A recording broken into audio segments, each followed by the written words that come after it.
The Science of Magic with Gwilda Wiyaka is largely an opinion talk show. All opinions, comments, or statements of fact expressed by Gwilda Wiyaka's guests are strictly their own and are not to be construed as those of the Science of Magic or endorsed in any manner by Gwilda Wiyaka, Relmar McConnell Media Company, its affiliated networks, stations, or employees.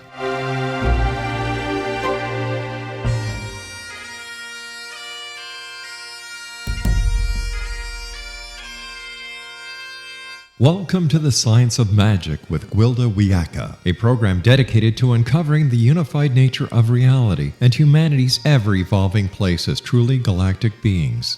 For more information on the Science of Magic with Gwilda Wiyaka, visit us online at www.thescienceofmagic.net.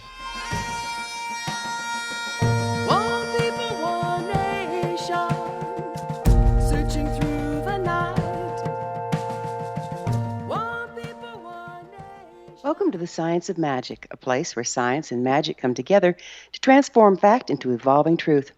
We're coming to you through the X-Zone Broadcast Network, www.xzbn.net, and can also be found on our website, www.thescienceofmagic.net. I'm your host, Gwilda Wiyaka. This hour, we'll be exploring Can't Find My Way Home. Anyone that's even slightly familiar with the practice knows that shamanism works with the spirit world.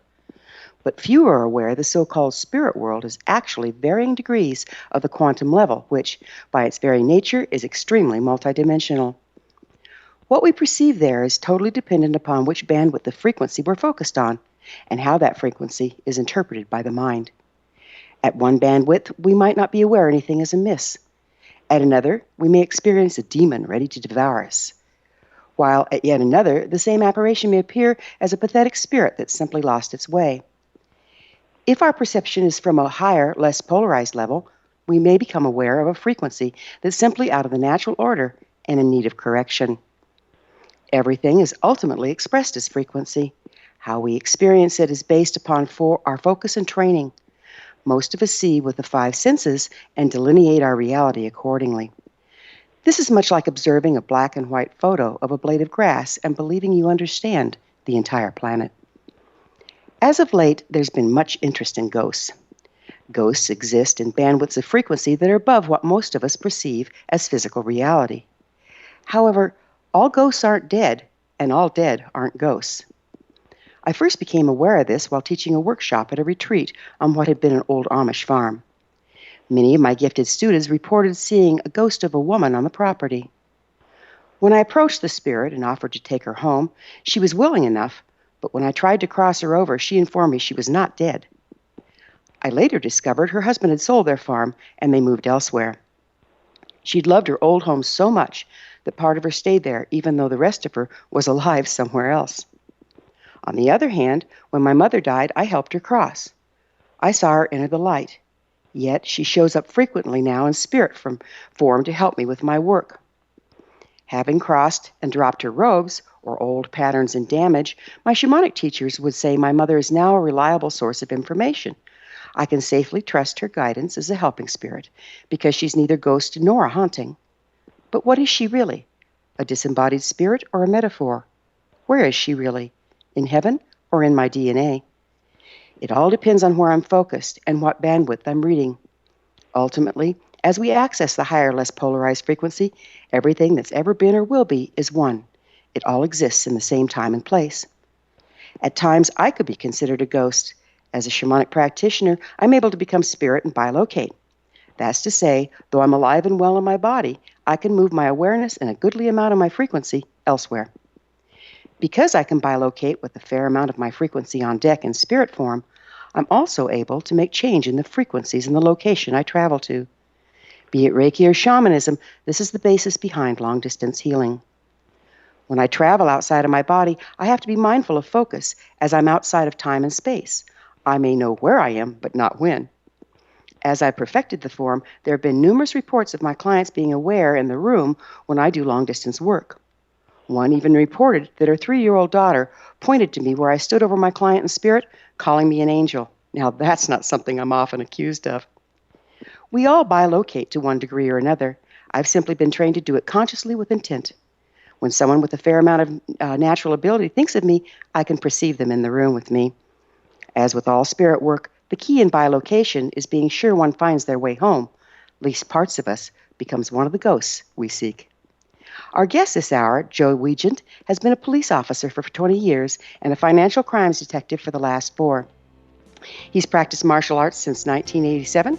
His Kung Fu Tai Chi teacher taught him Reiki in 2009, and Joe started a professional practice that year. Joe has the Reiki practice has awakened Joe's ability to be a psychic medium. And after this commercial break, we will talk to Joe about his new awakened abilities and how he works with spirit that he sees. After this commercial break, I'll introduce Joe, and together we'll discuss energy healing, quantum level, depossession, and crossing the dead. Should be hair-raising, so don't go away. You're listening to The Science of Magic. Prior innovative episodes can always be found on our website, www.thescienceofmagic.net.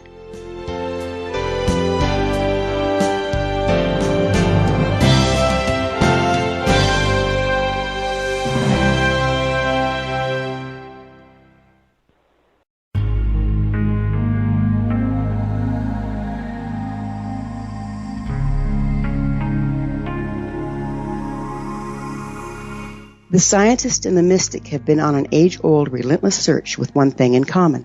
They seek truth. Their paths converge in the 40,000-year-old practice of shamanism, an ancient science delving to the quantum level of life, facilitating healing, manifestation, and evolution.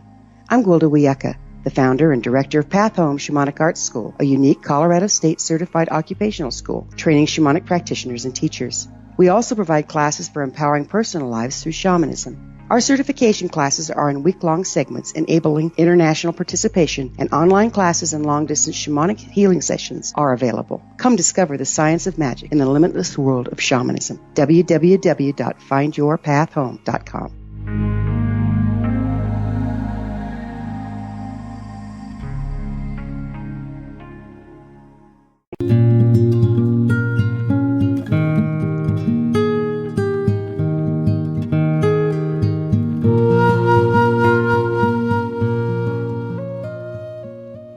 Welcome back. This is The Science of Magic, dedicated to unification and evolution of consciousness. I'm your host, Gwilda Wiyaka. Our guest this hour is Joe WEIGANT, Reiki practitioner, paranormal investigator, and psychic medium. His website is www.reikichoice.com. Joe, thank you for joining us on The Science of Magic. Thank you for having me back. It's a pleasure to be here. It's so fun to always work together, huh? Absolutely. Yeah. How do you believe that your study of Reiki, do you say that Reiki or Reiki? Reiki. Reiki. Reiki. As in a ray of sunshine and ki. Yep. I love that. How do you believe that your study of Reiki helped you access your ability to seek and speak with spirit? Actually, it was, I call it time in grade. It was just simply that over the years of my being in that mode of being connected directly to source energy and being connected to the client that I'm working with and being tuned into that frequency, just like you said in your intro. It's about the frequencies that you're tuned into and how you interpret what those frequencies bring you in your own mind. And it's just over the course of a couple of years of always being in connection with that source energy that I started seeing things and I started interpreting things. And whenever I would ask clients afterwards, hey, did this happen, or did you feel this, or these kinds of things, I got validation from what I was actually being shown. And so by learning that I can tune into that, I began to practice that more and more, and now I can do that and accomplish greater things and help more people.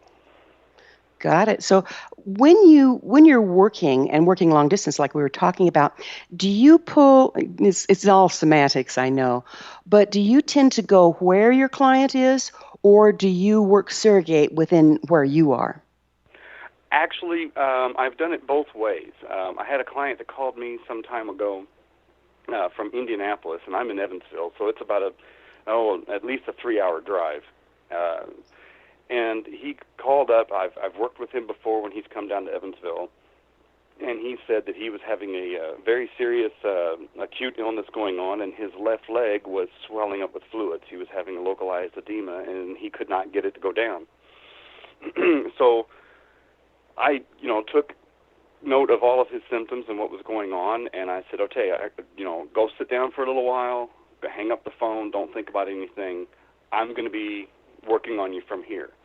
So we hung up the phone, and I began working, and largely I was sending energy to that location from the source, but as I was drawing that energy to me, I was sending it from me to him as well. So it created a double whammy of energy at his location. And at one point, not only was I sending energy and imagining and creating and manipulating the energy and what it was doing there, I actually, like what you said in your intro, I bilocated to that place and began working on his leg. And whenever the hour was over with, I texted him back and I said, okay, I'm finished from this end. You can go take a nap and drink a lot of water. And he said it was already starting to alleviate by the end of the hour. And by that evening, he had almost completely gone back to normal. By the next morning, it was done. It's amazing what we can do at a distance if we are disciplined enough to take enough of us along, isn't it? Absolutely. And the thing is, so many people believe that it can't happen or that that's impossible to do. But it's the way that we're made, because everything is an expression of vibration of a frequency of energy. Even the chair that you're sitting on, or even the clothes that you're wearing, even though they feel solid, when you pinch your hand, it feels solid, but it's merely a collection of tiny little bitty particles that are so small they don't weigh anything, they don't have any properties of their own, and yet they're vibrating at a frequency that we in our minds establish as solid. So it's not a stretch at all to believe that you can just tune in like a radio. You can tune in from one frequency to the next to the next. And so if you have a desire to speak with those people who have passed on and crossed over, you tune into that channel and you can speak and connect and communicate with those people. If you want to create a healing energy or you want to create a healing effect, you tune into that energy, you tune into that frequency, and allow that to flow through and create those effects. You know, what I find interesting is that, there's a lot of people that are naturally gifted. They call themselves psychics or this or that. And I'm not saying that they aren't gifted, but they aren't trained. And so they kind of randomly tune into different frequencies and interpret them literally and take giant leaps of illogic and go into polarization and fear about the spirits they say they see there. Would you mind speaking to this? Absolutely. I deal with a number of people in my Reiki practice that are suffering from anxiety, which then results in depression. They often have panic attacks. They often feel confusion. And when they try to explain some of these things to people, their friends don't believe them. They don't even know how to interpret what they're collecting. They walk into a room and they're completely bombarded by so many different energies from all the people in the room, plus the room itself, plus whatever else may be in the room, spiritually speaking. And so what this does is, because the brain, the conscious part of our mind, isn't accustomed to collating and correlating all of that information all at once, it tends to create a lot of confusion and anxiety. So then what happens, and this is even worse, when these people go to speak to a psychologist or some other medical profession about these particular incidences, they get put on medications that dull that sensory input and or affect the mind's method of translation, which often exacerbates the problem. So what I try to do whenever I'm working with clients experiencing these things is to explain to them, okay, you are now a radio that instead of tuning into one channel, you're getting news, talk, weather, sports, and country all at the same time. It's no wonder that you're going out of your mind. You have to focus on one channel. You have to focus on one radio station. You can't listen to all those things at once.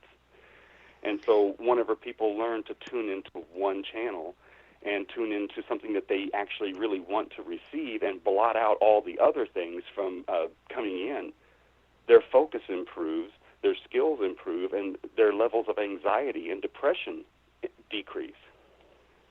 That's such a great point, because so many people that are diagnosed as schizophrenic are actually simply gifted that don't know how to manage their gift. And then when you put them on drugs, that makes it even harder to manage. Is that what you're seeing? Absolutely. Yeah. Absolutely. And just like you said, it's not that most people don't have the skills or, quote, quote, gifts. They're just not trained, and they're brought up their whole lives to believe that that's all hocus pocus, it's all a bunch of hokum, that doesn't exist, or, even worse, you're going to hell if you think that way, or, any other number of detraining type scenarios where people say, well, I know that I'm experiencing this, but I've been told I'm not supposed to be, and so now it's scaring me. And then to make that even worse, whenever you tune into some of the paranormal shows on TV, they come at their investigations with the mindset that anything non-physical has to be demonic. Yeah. So, if it's not a chair or a table or a person in the room with me, it has to be some dark demon wanting to kill me. And that's usually never the case. It's usually Aunt Tilly or Uncle Ned that are in the room trying to say hello because they got something important to say. And so, these shows oftentimes make the problems worse instead of better because they're coming at it from a very limited viewpoint. Got it.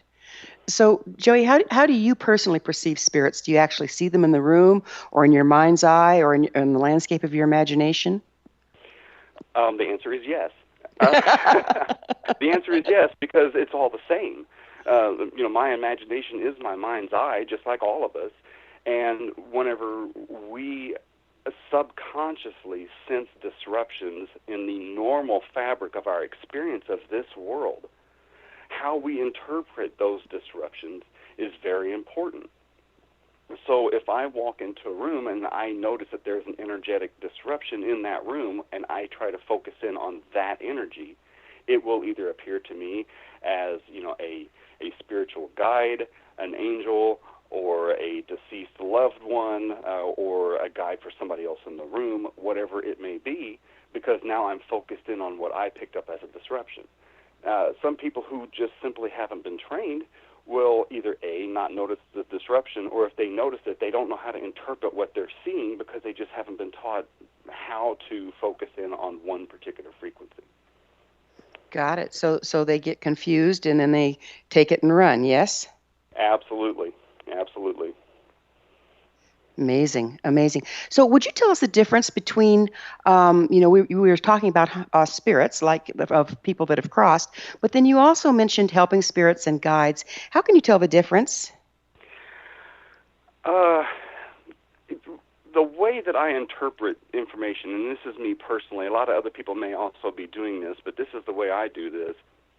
If I'm noticing something in the room, or if I'm doing a tarot reading, or I'm doing Reiki and I notice something extra has come into room with us, I will normally just ask the questions, what is this? What is going on with this? Is this the case in this particular scenario, whatever? And if I feel a good feeling about the response, then I know that I'm on track. If I'm not feeling good about the response, or I'm not feeling as though my question came up with the answer that's making me feel good, then I go on to the next question. Actually, I was in a tarot reading class several years ago, and one of the girls in the class had a full-fledged, high-speed panic attack right there at the table with us. Oh, my goodness. And, yeah, she was, crying and hyperventilating and just really having a horrible emotional time right there in the class. And the fellow teaching the class, he was a friend of mine, and we're both looking back at each other, and we could both see behind her her spirit guide that was trying to connect. And subconsciously, she could tell something was there, but it frightened her to the point that she was panicking about what it was. And we're both trying to encourage her that this is your guide, this is for you. You just need to simply relax and let him speak. He's got things to say.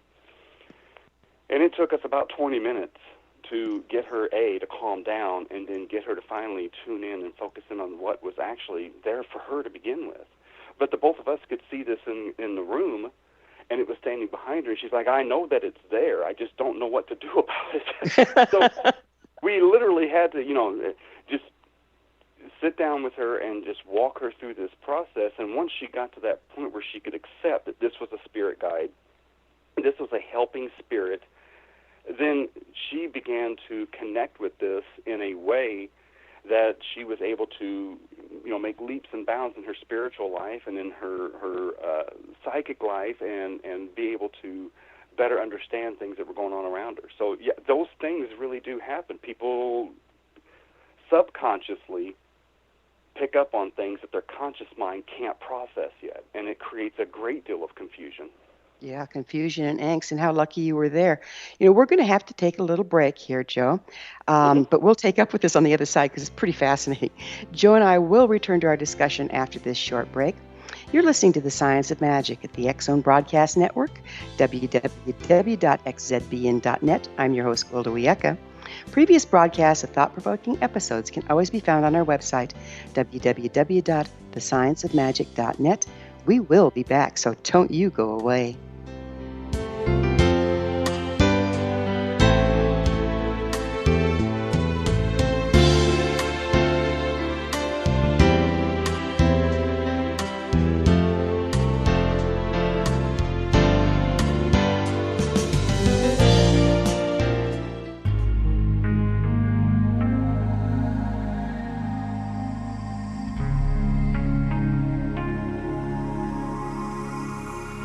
The scientist and the mystic have been on an age-old, relentless search with one thing in common. They seek truth. Their paths converge in the 40,000-year-old practice of shamanism, an ancient science delving to the quantum level of life, facilitating healing, manifestation, and evolution. I'm Gwilda Wiyaka, the founder and director of Path Home Shamanic Arts School, a unique Colorado State certified occupational school training shamanic practitioners and teachers. We also provide classes for empowering personal lives through shamanism. Our certification classes are in week-long segments enabling international participation, and online classes and long-distance shamanic healing sessions are available. Come discover the science of magic in the limitless world of shamanism. www.findyourpathhome.com.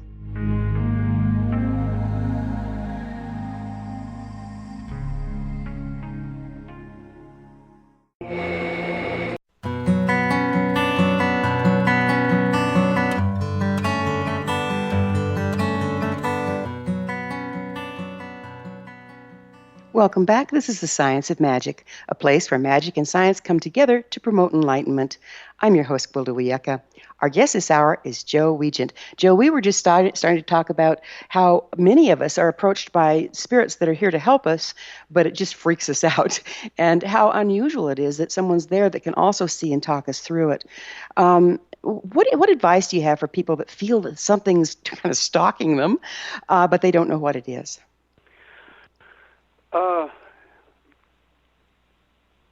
I think there's a basic understanding of the way that the mind works is really paramount here.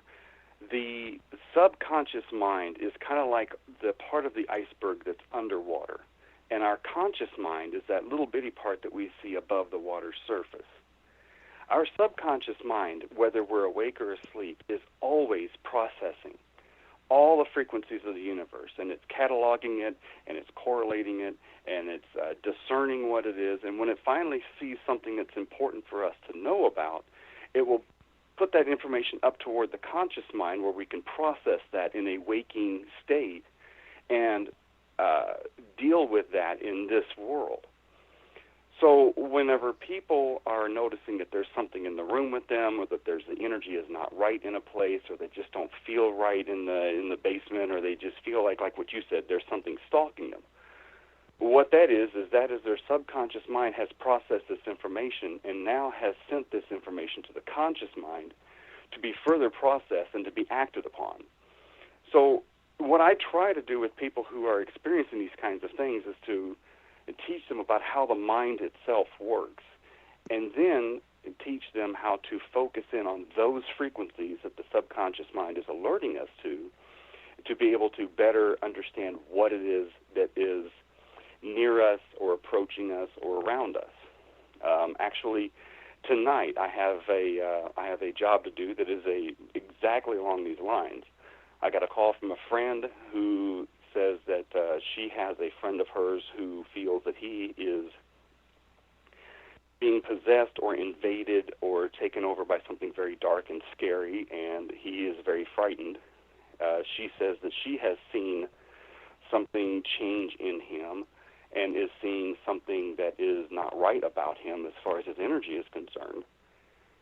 And, of course, she's tried to smudge his apartment, but that's not enough sometimes. You have to go in there and deal with the problem before you can clean the problem. And so that's what I'm going to do this evening, is to go over there and take a look at this particular fella, to talk him through some of the things that are happening, take an assessment of what may or may not be either in, around, or about him, and take appropriate action, and then, energetically clean the place before I leave.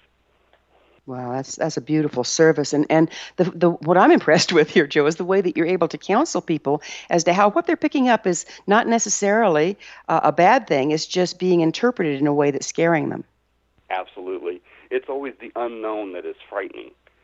But once you've been introduced to that unknown and you understand it, then that unknown no longer is fearful, and it's no longer something that we feel is attacking us. And sometimes it's, like we were talking about earlier, it could be a past loved one, it could be a spirit guide, it could be a number of different things. But until we know, we're going to be afraid of it. And unfortunately, in our society that we live in now, we are being taught that if it's not physical, it has to be something evil. And Right. It's so few times where that's the case. Exactly. The other thing that I notice an awful lot, and it's just because of the way I'm wired, I'm sure, but people that are alive, if they bring me to mind or if they're fairly gifted, when they're thinking about me or concerned for me or whatever, I can literally feel them in the room. And it's almost like I feel their face superimposed over my own, and that's how I can tell who they are. Have you had that experience, and can you speak to it? I have not had that experience. I have done quite a bit of distance work. Matter of fact, just a few months ago, we had a friend of mine who's going to go with me on this job tonight alerted me to a friend of his in Tennessee who he had been on some really hard drugs for a while, and he felt that there was something in the house that was not really supposed to be there, and he really thought that this was going to be something of an ill intent. So the two of us remotely went to that place, just like you were talking about in your intro. I'm fully alive in my room, but yet my spirit and my consciousness has now gone to a different location. And, my friend came to my house, and we sat in the living room and both went into, a light trance state, and both of us bilocated to that location. And there was something in the house that didn't belong there. And we dispatched that with authority and cleaned up the place energetically and went back to my house. And what was really amazing about that entire episode was that evening, everybody in the house had said that there was definitely a very positive change in that location, and that the house did feel better. And everyone was able to live a little bit more peaceably, and they just felt much, much lighter and cleaner in the house than they ever had before. Do you think that when people are doing heavy drugs that they open gateways for things to slide in? Well, I equate it to this. If you are a cheetah or a lion on the Serengeti, and you're hungry and you want to eat, you're not going to go after the fastest impala or the quickest gazelle. You're going to look for the slower, the weaker, the old, the sick. And so whenever the herd travels by, you're not going to go out and try to catch the fastest one in the herd. You're going to hang back and wait until the slow ones come loping by, and those are going to be the ones that you attack. And when things come into our dimension from other areas of the universe, and they tear a hole into the fabric of our time and space, they also tend not to look for the brightest stars to try to go house themselves into. They're going to look for the ones that are already compromised in some way, the drug addicts, the alcoholics, those who already have mental or emotional discapabilities or disabilities.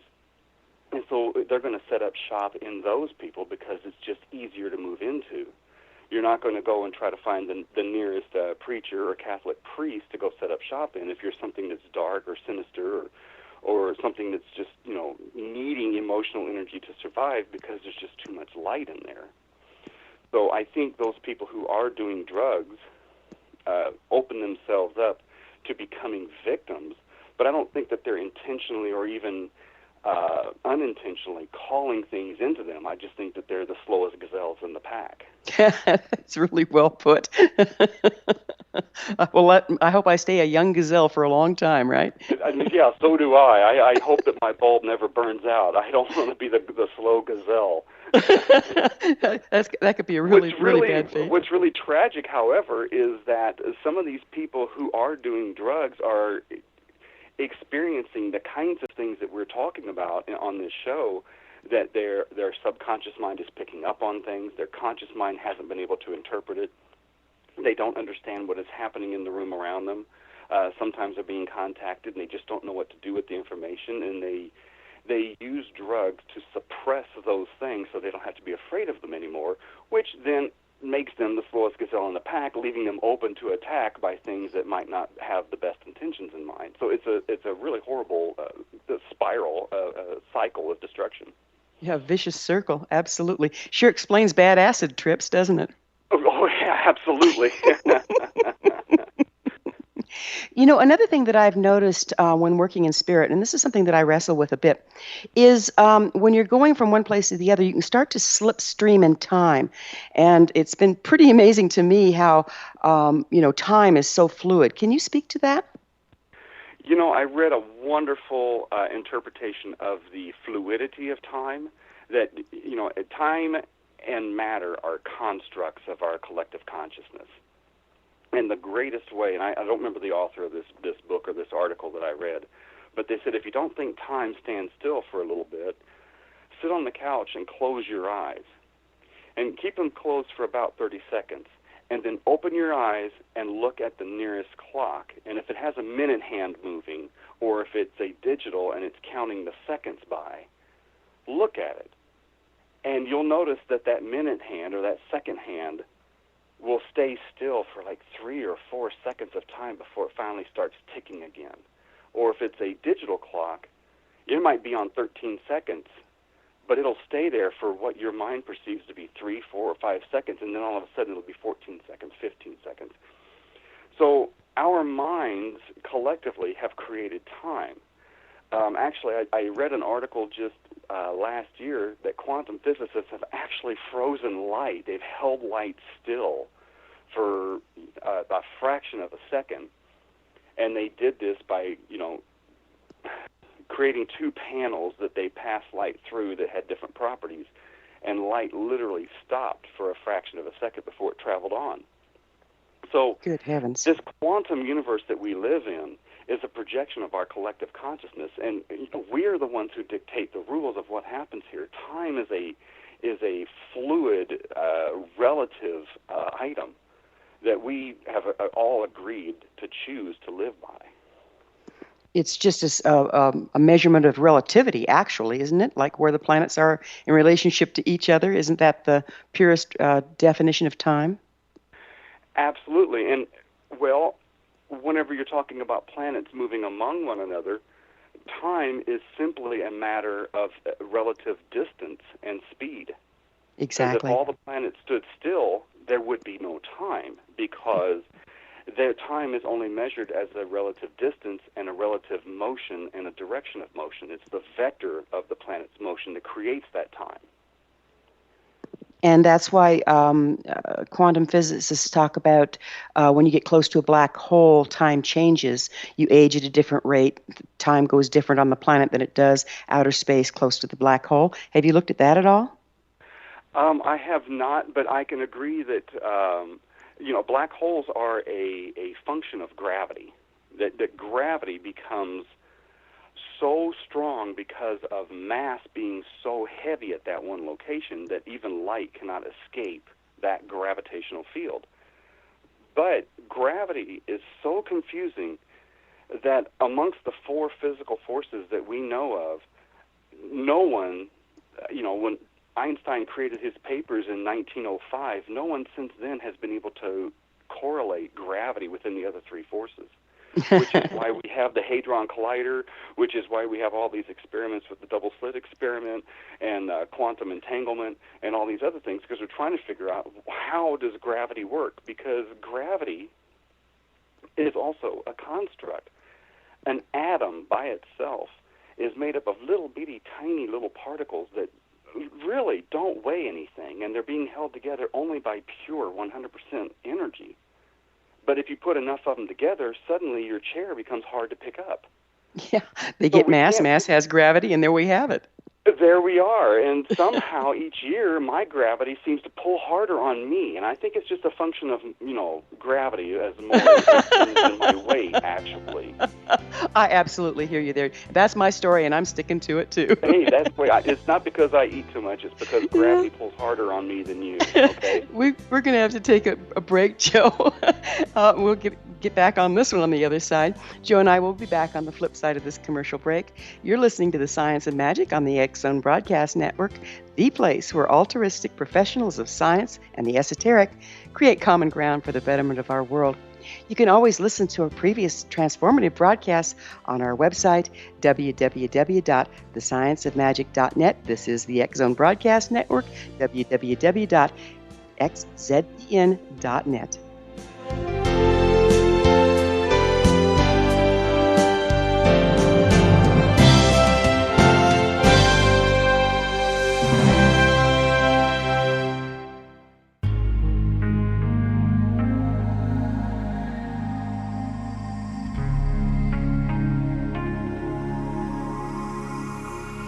The scientist and the mystic have been on an age-old, relentless search with one thing in common. They seek truth. Their paths converge in the 40,000-year-old practice of shamanism, an ancient science delving to the quantum level of life, facilitating healing, manifestation, and evolution. I'm Gwilda Wiyaka, the founder and director of Path Home Shamanic Arts School, a unique Colorado State-certified occupational school, training shamanic practitioners and teachers. We also provide classes for empowering personal lives through shamanism. Our certification classes are in week-long segments enabling international participation, and online classes and long-distance shamanic healing sessions are available. Come discover the science of magic in the limitless world of shamanism. www.findyourpathhome.com.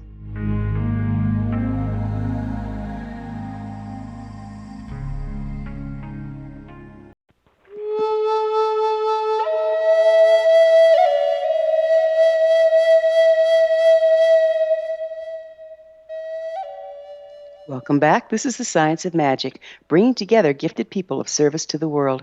I'm your host, Gwilda Wiyaka. Our guest this hour is Joy WEIGANT. Joy, thanks again for being on the show. And I'd like to move into talking about ghosts and goblins and things that go bump. Would you mind describing how you can tell if a ghost needs to be helped crossing over?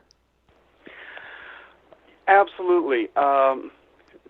Well, there are four things that will possibly happen inside a house when people are experiencing some strange phenomena.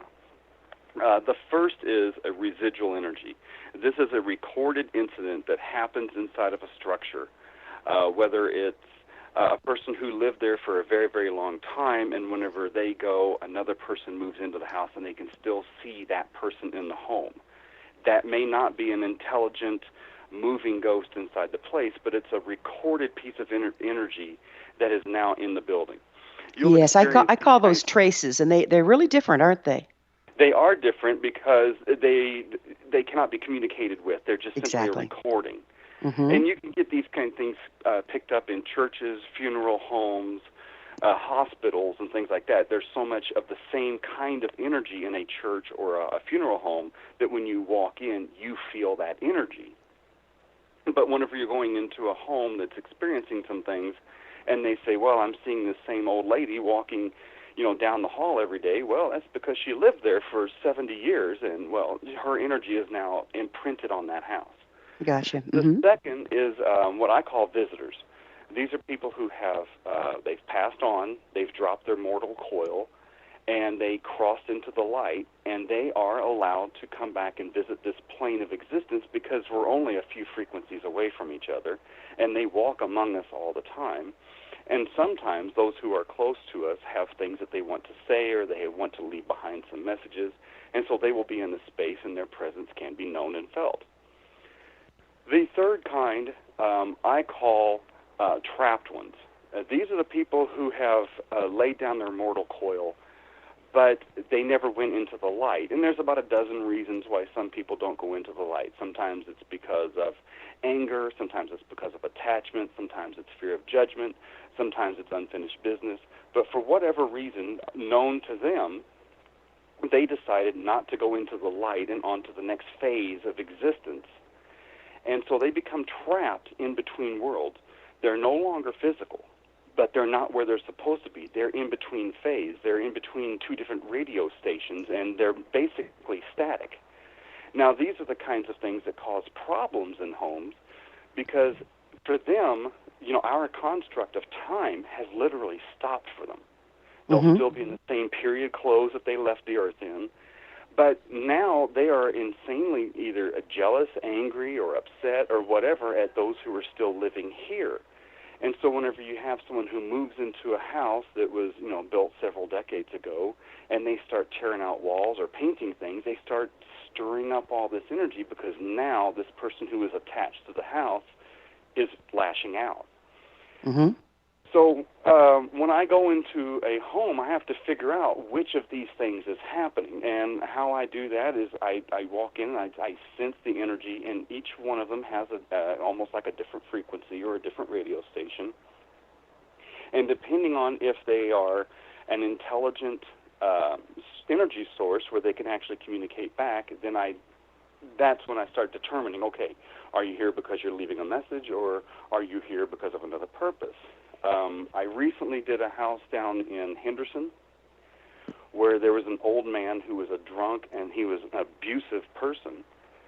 And everybody around him felt his wrath. He was an angry, drunk, belligerent, mean cuss of an old man. And when he went, he felt so much attachment to this place that he refused to go into the light.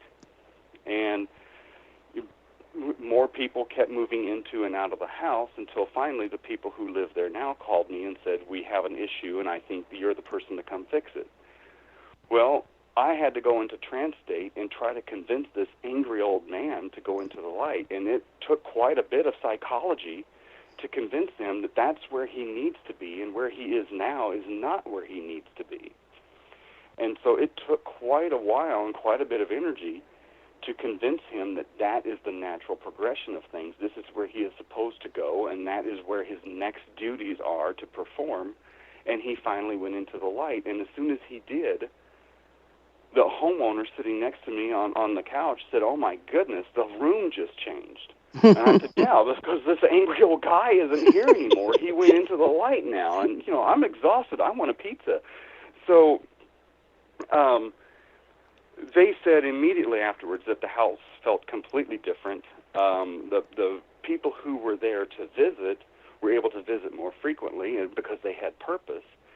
And the other spirits who were in and about the house were no longer fearful of this angry old spirit that was causing some problems. And it also allowed the people living there, the living people, to have a more enjoyable time in the space. That's amazing. It's when you anchor anger, regardless of whether we're alive anchoring it or dead anchoring it, it drops the frequency and it pollutes everything, doesn't it? Hey, Absolutely. Joy, before we run out of time, would you mind telling people what services you offer and where they can find you? I can be found anywhere in the Evansville area. I can do these things by remote. I'm in the Evansville area. The services I provide are Reiki services. I do energy healing on those people who have physical or emotional disruptions or ailments. I also do tarot card readings where we can discuss issues that are going on in your life, and we can use the pictures to help determine the challenges and the obstacles and consequences that are surrounding this particular issue. I also do spiritual work where I can come into a home or a place of business or any other site and do a site reading on the home and determine what is actually occurring into the house, and then deal with those things in an appropriate manner that creates peace for the living and for those who have crossed. Oh, what a beautiful service. And they get a hold of you on your website, is that correct? They can get a hold of me on the website. I am also on Facebook, and that is the easiest and fastest way to get a hold of me is by my name, Joe WEIGANT, on Facebook, or by the Reiki Choice on Facebook, or my other service is called EPIC, Evansville Paranormal Investigations and Consulting, and they can reach me through there. And Fantastic. I've always got my phone on me, and I'm always willing to listen to messages, and I'm here to help. Fantastic, Joe. I'm glad you're here to help because Lord knows we need it right now. So, how do you protect yourself when you're doing this work, Joe? Do you work with spirit helpers? I actually, when I started doing some of these things, I was working with a lady that came in. She had been sober for several years, and she was now a sponsor in her local AA group. And I started working Reiki on her. In the first session, there was a lot of black, nasty energy around her heart. And when I started pulling some of this out of her heart, I noticed that I pulled what looked like a small ghost or a squid out, and it screamed all the way into the floor. Now, what bothered me about that incident is that I was not bothered about that incident.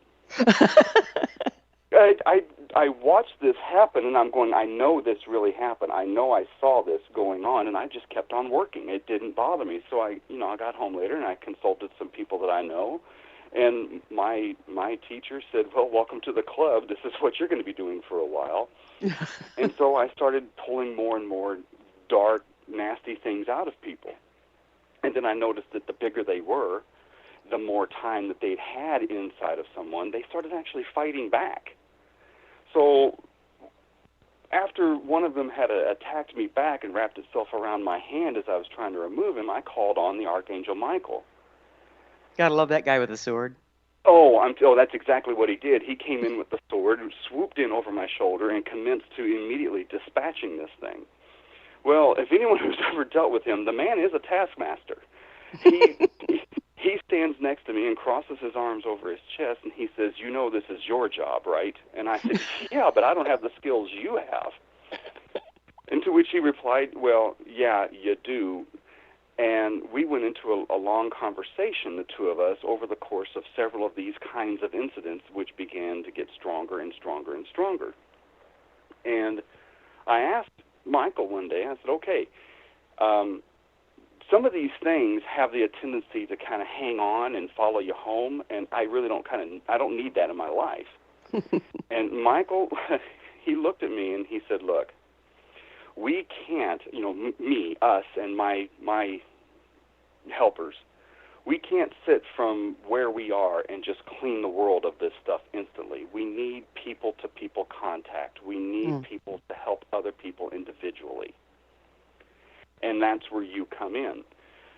We will bring people to you, by whatever means necessary that need these kinds of services done. We will offer you the opportunities to exercise these gifts and these skills. But as long as you avail yourself to this particular task, I assure you with my solemn promise, nothing will ever harm you. And, whenever you're having a conversation with the Archangel Michael and you get a promise as strong as that, immediately I started crying, and it was an emotional time. And from that moment on, I walk into some of these scenarios with, absolute authority, courage, confidence, and I know that nothing's going to happen. And you're covered. Time flies and we're out of it, Joe. Thank you so much for being with us. Our guest this hour is Joe WEIGANT, Reiki practitioner, paranormal investigator, and psychic medium. His website, www.reikichoice.com. You've been listening to The Science of Magic. Remember, you can always listen to past thought-provoking episodes on our website, www.thescienceofmagic.net.